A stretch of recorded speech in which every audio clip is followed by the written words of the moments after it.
This is often referred to as Applecross, but that applies to the whole peninsula. This is Shore Street, consisting of an attractive row of cottages and an inn, an excellent inn with the coolings of Skye as a backdrop out to the west. This is not the largest settlement in the peninsula, but it's the best known and the most visited. Lined along the front of the inn are plenty of seats and tables for cooling off after the gruelling climb over the Bealach. This is Shore Street, and it's not hard to understand how it got its name. The cottages here were built in the early 1800s.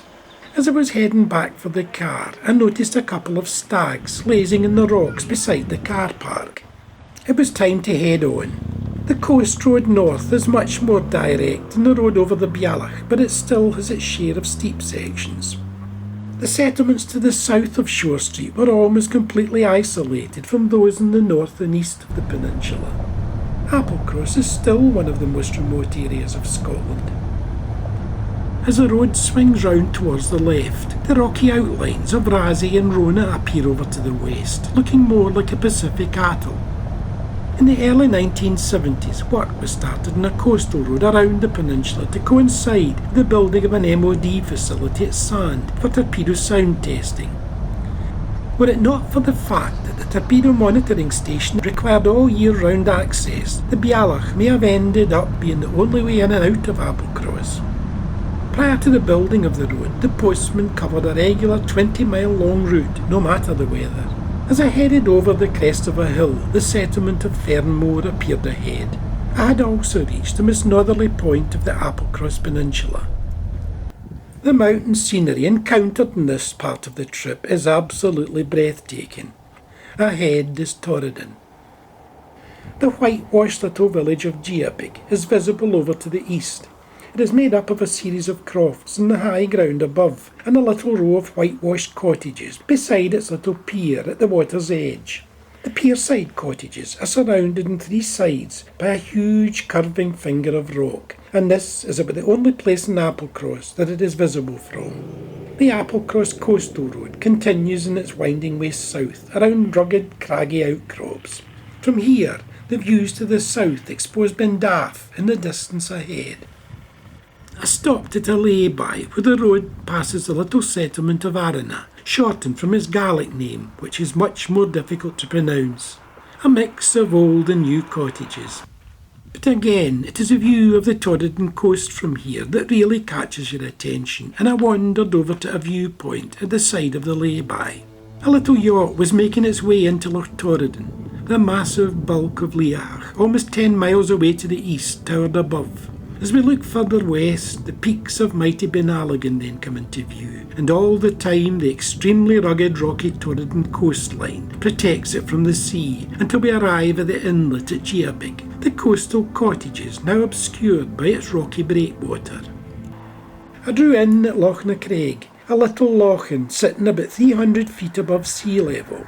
I remember stopping at the top of the pass up ahead when I was last here.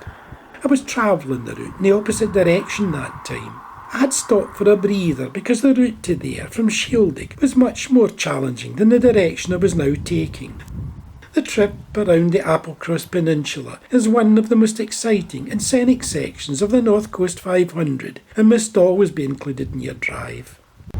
As I reached the crest of the ridge, Loch Torridon appeared ahead. The road widens briefly, but it narrowed again as the crash barriers appeared. We eased around a blind corner. There was another ahead, but it was alongside a convenient passing place. This part of the coast is extremely rugged, and the construction of a suitable road here, albeit a single-track one, proved to be quite a challenge to the road builders of the last century. As I made my way around another long blind bend, a pair of cyclists appeared ahead, so I started easing off alongside a large lay-by.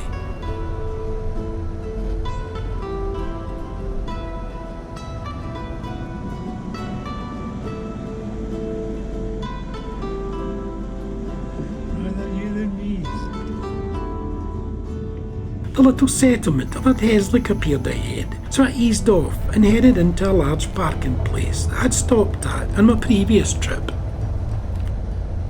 The most southerly settlement in this stretch of coast is Hieldaig, sitting at the head of an inlet of Loch Torridon.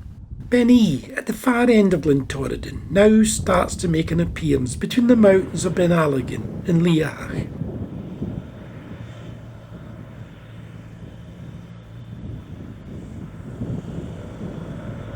I headed on south. I parked at the rear of a wide passing place, about a mile from the end of the coastal road. The view across the loch to the most attractive West Highland village is absolutely breathtaking. The village is called after the sea loch that it sits on. Shieldaig is Old Norse for Herring Bay, Sildvik. Until the 60s, Shieldaig was the end of the road. If you wanted to head on to Torridon, you had to do so by boat. It was time to head on.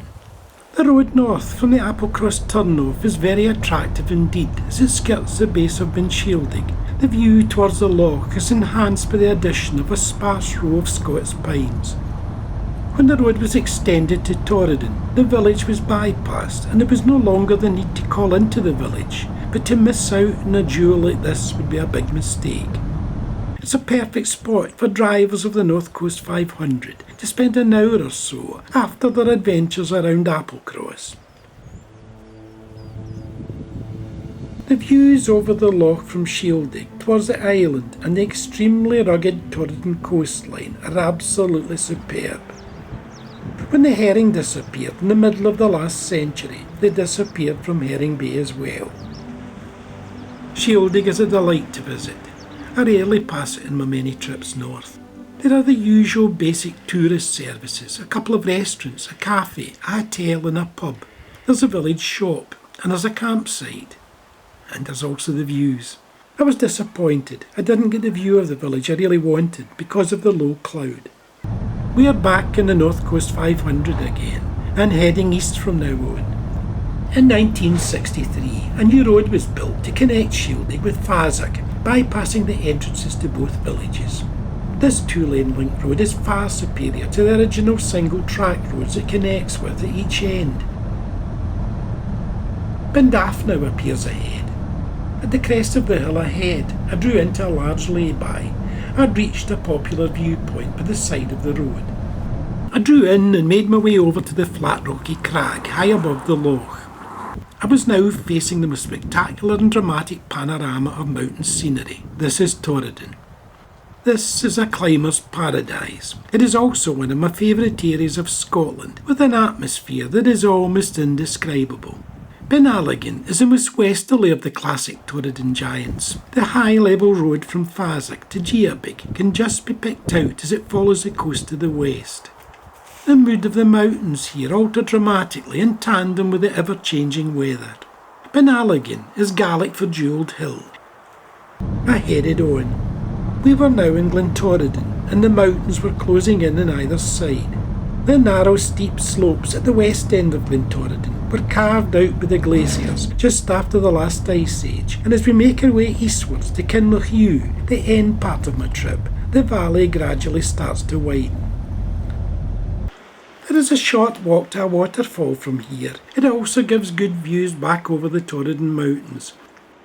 The undulating rocky path rises and dips in its way over to the other side of this atmospheric part of the glen. The distinctive white scree-covered quartzite peaks of B&E dominate the background in the early evening sun. The Ling Hut is ahead, at the foot of the strange Tolkien-esque Cuaig Knock, the Corrie of 100 Hills. The views across the glen towards Shieldaig are utterly breathtaking. Shieldaig is a monster, Gaelic for the grey one. It has two Monroe peaks and stretches from just above Torridon House on the shores of the loch for 5.5 miles and appears to rise upwards in a series of near vertical rocky terraces. As the path winds around the shore of Loch Anniesker, the Ling Hut comes back into view. The Ling Hut was opened in this prime location in 1955 by the Scottish Mountaineering Club. The Fearnmore was more substantial than I first thought, being fed by quite a few burns from the mountains to the south of it. This was an excellent path and was worthy of the cairn at the start of the walk. I made my way so far up. From here, the autumn colours could be appreciated against the aqua waters of Loch an Easker and Fearnmore. I wandered over to the ruins at the side of the path. The Ling Hut has electricity, running water and toilet facilities. Cooking and heating are from gas canisters, a real home from home. As I headed back in the early evening light, the peak of Sgurdu rose high above to my right. I had enjoyed my walk. My route east along the glen could be picked out below. I headed back. How better to end this trip than with a view such as this, of Shieldaig, away over to the west from a lay-by, about 4 miles from the end of my trip.